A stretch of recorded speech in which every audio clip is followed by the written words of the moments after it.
Hello everyone, welcome to Nayra study. आप सब कैसे हैं? आई होप कि आप सभी अच्छे होंगे और अपनी स्टडी को कंटिन्यू कर रहे होंगे।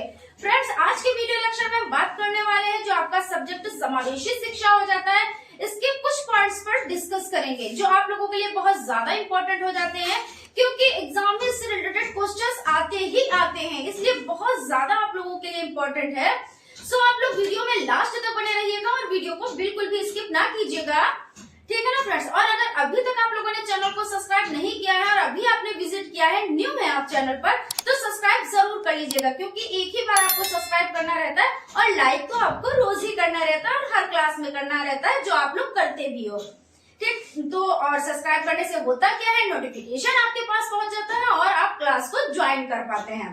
तो फ्रेंड्स, चलते हैं आज की सीरीज का जो फर्स्ट टॉपिक है उस पर डिस्कस कर लेते हैं। इससे पहले जैसा कि रोज करते हैं कि समावेशी शिक्षा के बारे में समझते हैं, क्योंकि सब्जेक्ट ही यही है तो इसके बारे में तुम्हें रोज ही डिस्कस करनी है।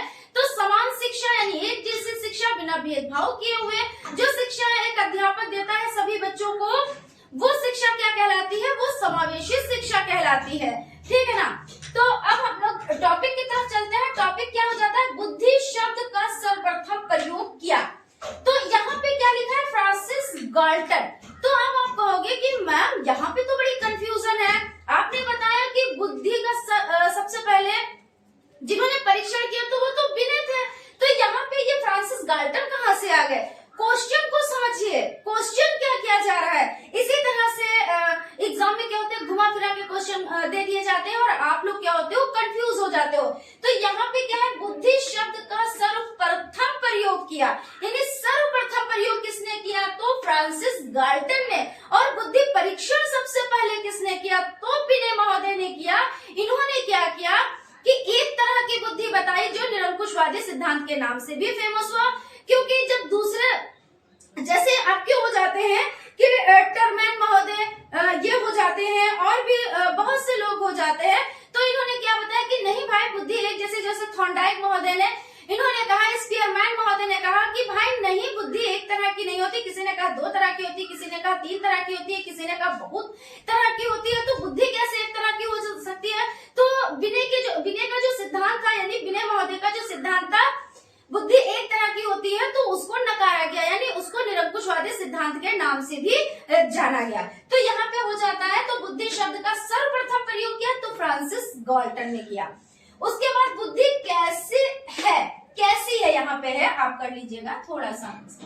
तो अमूर्त है या मूर्त है? तो अब आप बताएं, आपको 10 सेकंड मिलते हैं।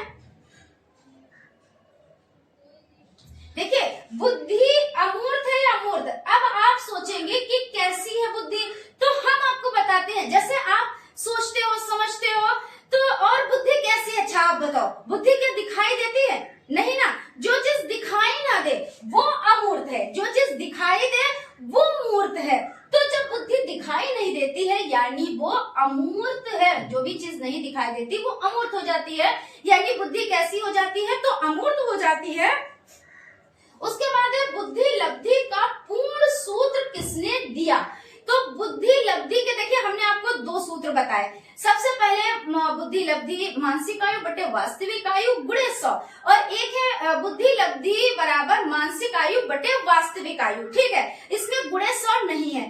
तो यानी अगर आ जाए पूर्ण सूत्र किसने दिया? तो टर्मैन महोदय ने। जैसा कि हमने बताया कि टर जैसे मेंढक टर करता है, तो इन्होंने क्या कहा, जब इसमें गुणे 100 नहीं आया तो इन्होंने टर करके उसमें 100 लगा दिए, यानी गुणे 100 लगा दिए, तो टर्मैन महोदय हो जाते। अगर ये कहे बुद्धि लब्धि का सबसे पहले सूत्र किसने दिया, तो क्या हो जाता है? तो आप बताएं, आप कमेंट बॉक्स में कमेंट करें, क्योंकि हम कई बार बता चुके हैं। तो अब आप भी कुछ थोड़ा सा अपने आप से भी वर्क किया कीजिए। उसके बाद है बुद्धि लब्धि में संशोधन किसने किया? तो देखिए, संशोधन किसने किया भाई? IQ बराबर मानसिक आयु बटे वास्तविक आयु सूत्र था। उसके बाद IQ बराबर मानसिक आयु बटे वास्तविक आयु गुणे 100 हुआ, यानी उसमें संशोधन हुआ। जब संशोधन हुआ तो किसने किया? टर्मैन महोदय ने। यानी इन्होंने ही पूर्ण सूत्र भी दिया, और जब पूर्ण सूत्र अधूरे सूत्र को पूरा किया तो यानी इन्होंने ही संशोधन किया। अब जब संशोधन की बात आए तो मतलब टर्मैन महोदय, ठीक है। तो यहाँ तक क्लियर हो गया।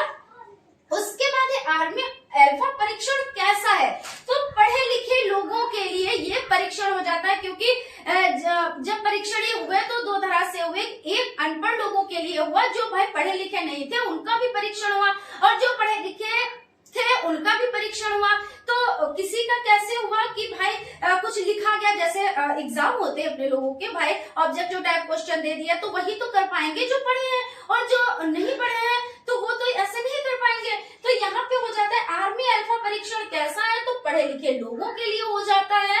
उसके बाद है मानसिक शब्द का प्रयोग किसने किया। अब क्वेश्चन बना मानसिक शब्द का प्रयोग किसने किया, तो विनय महोदय हो जाते हैं। ठीक है ना फ्रेंड्स। तो आप कहेंगे कि मैम आज आपने सारे क्वेश्चन जो कराए हैं वो बुद्धि से ही रिलेटेड कराए हैं। हमने इसलिए ये क्वेश्चन कराए हैं क्योंकि इसमें देखिए हर एक चीज में, अब देखिए बुद्धि शब्द का सर्वप्रथम प्रयोग तो फ्रांसिस गाल्टन। आपके सम्मुख जब ये क्वेश्चन नहीं आया था तो आप, हो सकता है, मैं ये नहीं कहती कि कंफर्म है, लेकिन हो सकता है कि आप यहाँ पे विनय लिख देते, है ना, स्पीयरमैन लिख देते, हो सकता है। लेकिन जब यहाँ पे क्लियर हो गया तो ये हो ही नहीं सकता, जो चीज नहीं सही है वो सही नहीं है।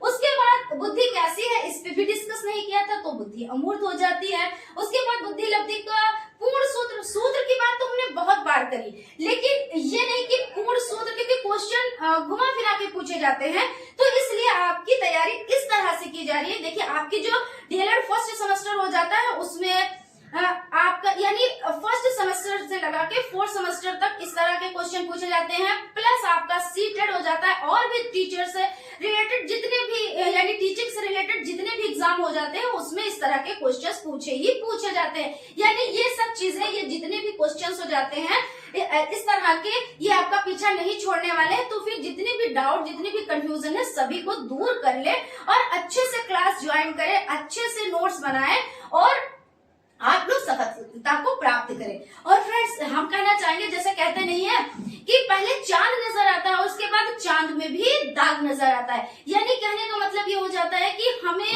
इतना स्वभाव में इतना मीठा नहीं बनना चाहिए। कुछ लोग क्या होते हैं बहुत ज्यादा मीठे होते हैं, बहुत ज्यादा किसी को जवाब नहीं देते हैं। अच्छी बात है, किसी को जवाब नहीं देना चाहिए, सहना चाहिए, लेकिन एक वक्त आता है अगर आपने जवाब नहीं दिया तो कुछ लोग क्या होते हैं आपको बहुत कमजोर समझ लेते हैं, वो झुकाने की कोशिश करते हैं। तो आप लोग ऐसे ना बने, जहाँ पे लगे कि हमें बोलना चाहिए वहां पे हमें जरूर से जरूर बोलना चाहिए, क्योंकि कुछ लोग झुकाने के लिए ही जैसे लगता है दुनिया में आए हैं। और जब आप लाइन में लगेंगे, भीड़ से अलग दिखेंगे, तब तो आपके समूह इतने लोग आएंगे, इतने लोग, और इस तरह के लोग आएंगे कि किसी तरह से इसको लाइन से अलग किया जाए, हटा दिया जाए, भीड़ में इसको छिपा दिया जाए, या कुछ भी आपके साथ कर सकते हैं। तो कहना हम ये चाहते हैं कि आप लोग देखिए हिसाब से बोलिए, जहाँ पे बोलने वाला है वहां पे बोलिए, लेकिन ज्यादा किसी की मत सहिए, ज्यादा सहेंगे तो लोग झुकाएंगे। और ऐसा भी नहीं है, जितना आप सह सके पहले उसको सहे, और उसके बाद जब लगे कि नहीं अब सिर से पानी ऊपर हो रहा है, फिर उसके बाद तो भाई जवाब तो देना है ना, वरना हमारे पढ़े लिखे होने से फायदा ही क्या है। ऐसा तो है नहीं कि हम सहते ही रहेंगे पूरी जिंदगी, तो ये सब चीजें हो जाती हैं। हालांकि ये चीज यहाँ इसमें नहीं है, लेकिन जो हम लोग कर रहे हैं, आगे बढ़ रहे हैं, जैसे भाई आपने डीएलएड में एडमिशन लिया, क्यों लिया? क्योंकि आपको टीचर बनना है ना। तो आपके सम्मुख बहुत सारी परेशानियां आएंगी। कुछ लोग कहेंगे अरे ये क्यों कर रहे हो, आप डीएलएड क्यों कर रहे हो, कुछ और करते, किसी और लाइन में जाते, है ना, इसमें कुछ नहीं रखा है। बहुत सारे लोगों के एग्जाम्पल्स भी मिलेंगे, वो उनके एग्जाम्पल्स देंगे जो कामयाब नहीं हो पाए। भाई रीजन ये भी तो हो सकता है उन्होंने मन लगा के पढ़ाई नहीं करी हो, लेकिन उन लोगों के एग्जाम्पल क्यों नहीं दिए जाते हैं जो सक्सेस है? आज कोई तो वजह होगी जो वो लोग सक्सेस हैं। उन लोगों ने क्या किया होगा, उन्हीं 24 घंटे में इतना हार्ड वर्क किया होगा कि आज वो कामयाब है। तो जब भी एग्जाम्पल दिया जाए तो जो कामयाब है उन लोगों के एग्जाम्पल दिए जाए, ना कि जो लाइन में लगे ही नहीं उन लोगों के एग्जाम्पल क्यों दिए जाए। लेकिन कुछ लोग ऐसे आपके सम्मुख आपको मिलेंगे जो ऐसे ही एग्जाम्पल देंगे कि नहीं वो कुछ नहीं बन पाए तो आप क्या कुछ बन पाओगे, आपको यही चूज करना था, आप कोई और लाइन चूज करते। अरे भाई कोई और कैसे लाइन चूज करते, जिसमें जिसका मन होता है ना, वही तो वो कर पाता है, जिसमें जिसका इंटरेस्ट होता है वही तो वो कर पाता है ना। सभी लोग तो नहीं कर पाते हैं, किसी का इंटरेस्ट किसी चीज में होता है, किसी का इंटरेस्ट किसी चीज में होता है ना। भाई हमारा इंटरेस्ट स्टडी में, हमारा इंटरेस्ट पढ़ाने में है, पढ़ने में है, तो हम वो कर रहे हैं। ठीक है, तो फ्रेंड्स यही पे बात को समाप्त करते हैं और सीरीज की तरफ चलते हैं। आप लोग स्किप ना कीजिएगा और सीरीज को अच्छे से समझिएगा, और जहां पे नोट डाउन करने वाला हो नोट डाउन भी जरूर करिएगा। चलिए फ्रेंड्स, आज की सीरीज का फर्स्ट नंबर क्वेश्चन स्टार्ट करते हैं। क्वेश्चन हो जाता है पिछड़ेपन या मंदता के निवारण के उपाय बताएं। तो विद्यार्थियों के लिए उनकी योग्यताओं के अनुकूल पाठ्यक्रम बनाया जाए। और सेकंड हो जाता है परामर्श समय पर बल दिया जाए, यानी परामर्श पर बल दिया जाए और उसके अनुकूल क्या हो तो पाठ्यक्रम बनाया जाए। समावेशी शिक्षा का उद्देश्य बताएं। तो विशिष्ट बच्चों को आत्मनिर्भर बनाकर उन्हें समाज की मुख्य धारा से जोड़ना। और सेकेंड हो जाता है बच्चों में विशिष्ट बच्चों की पहचान कर उनमें छिपी हुई कमजोरी को दूर करना, लोकतांत्रिक मूल्यों के उद्देश्यों को प्राप्त करना और जागरूकता की भावना का विकास करना, ये हो जाते हैं। उसके बाद क्वेश्चन आपका हो जाता है समावेशी शिक्षा का अधिनियम वर्ष बताएं। तो समावेशी शिक्षा का अधिनियम वर्ष 1995 हो जाता है। नेशनल ट्रस्ट एक्ट कब पारित हुआ? तो नेशनल ट्रस्ट एक्ट 1999 ईस्वी में पारित हुआ। भारतीय संविधान की किस धारा के तहत अनुसूचित जाति और अनुसूचित जनजाति के बच्चों के लिए शिक्षा मुहैया कराने का प्रावधान है? तो धारा 15, 4, धारा 45 तथा धारा 46 के तहत हो जाता है।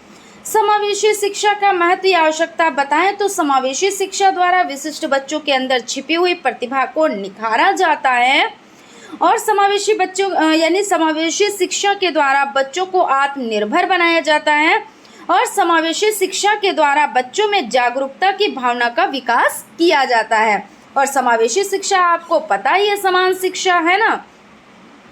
समावेशी शिक्षा तथा एकीकरण के सिद्धांत का संबंध बताएं। तो समावेशी शिक्षा तथा एकीकरण के सिद्धांत का संबंध कनाडा एवं अमेरिका से जुड़ा है।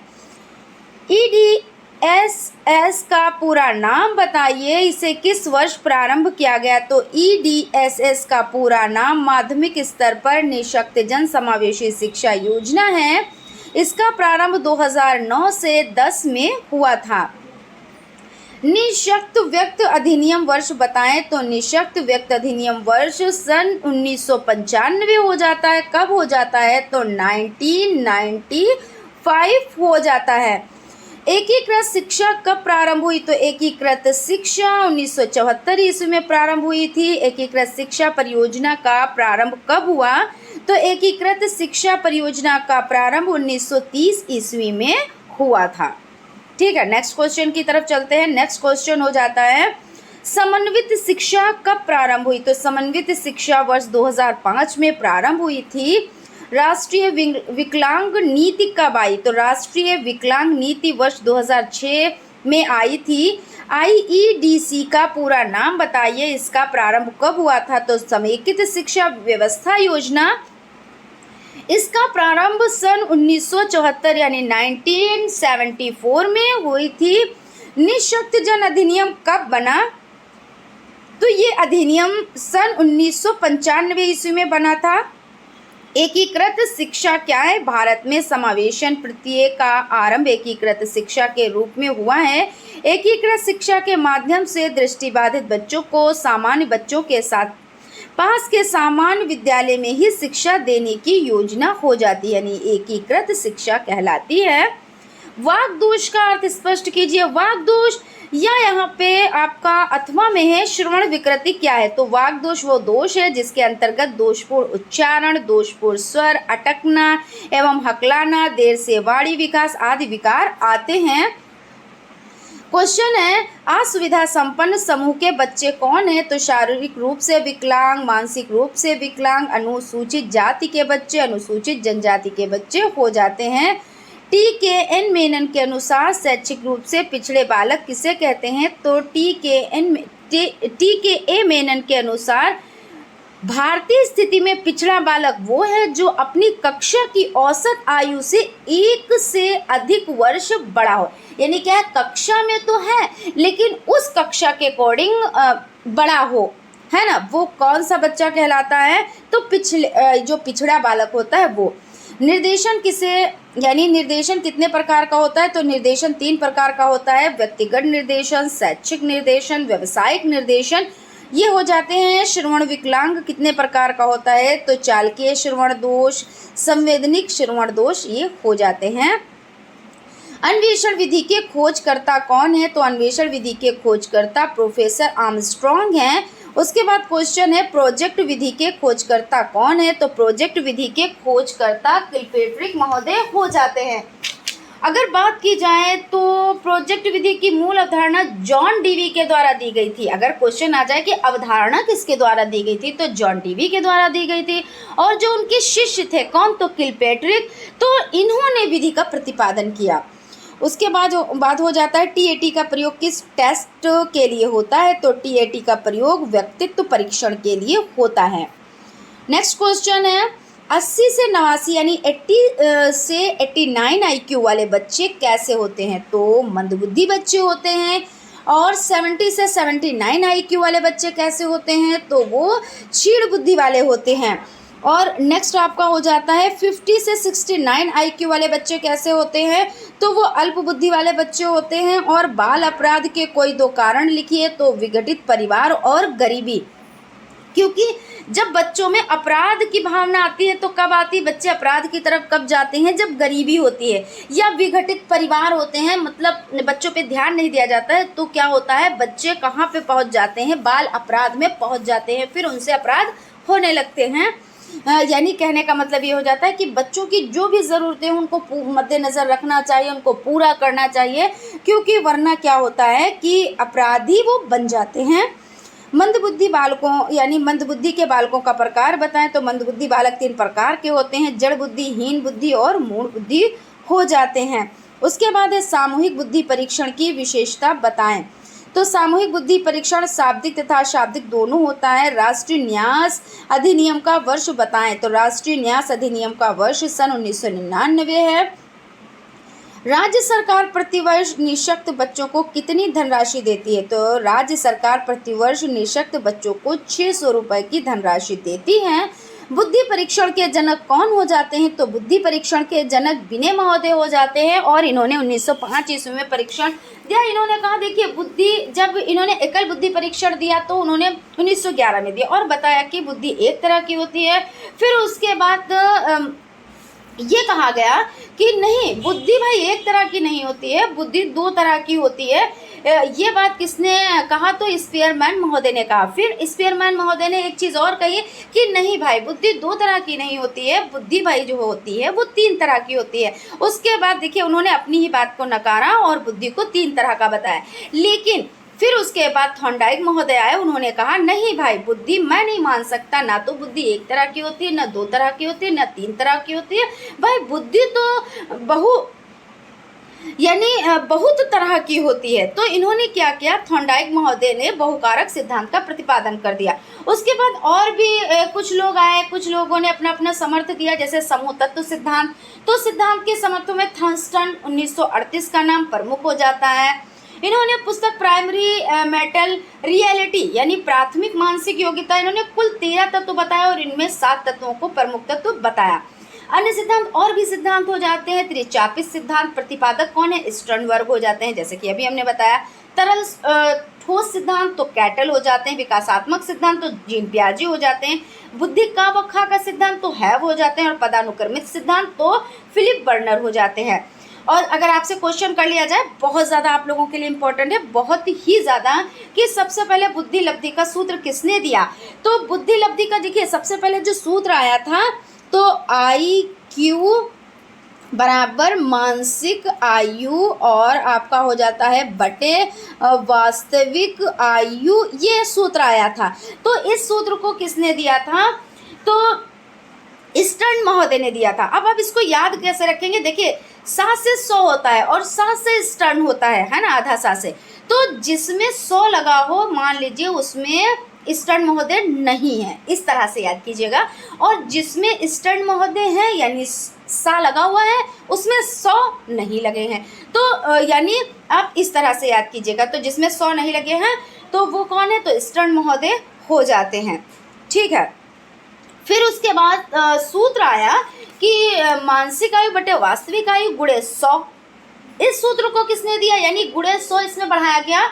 फिर उसके बाद इस सूत्र को दिया टरमैन ने। जैसे कहते नहीं कि ट्रिक से याद कीजिए, जैसे टरमैन, टर कौन कहता है तो मेंढक, तो टर टर करता है, कुछ बोलता है, यानी इन्होंने इसको नहीं माना और टर टर करके इसमें 100 लगा दिए, है ना, 100 लगा दिया तो ये टरमैन को हो जाता है, और जिसमें 100 नहीं लगा है वो स्टर्न महोदय का हो जाता है। तो अब आपको अच्छे से याद हो गया होगा, अब आप कंफ्यूज नहीं होंगे।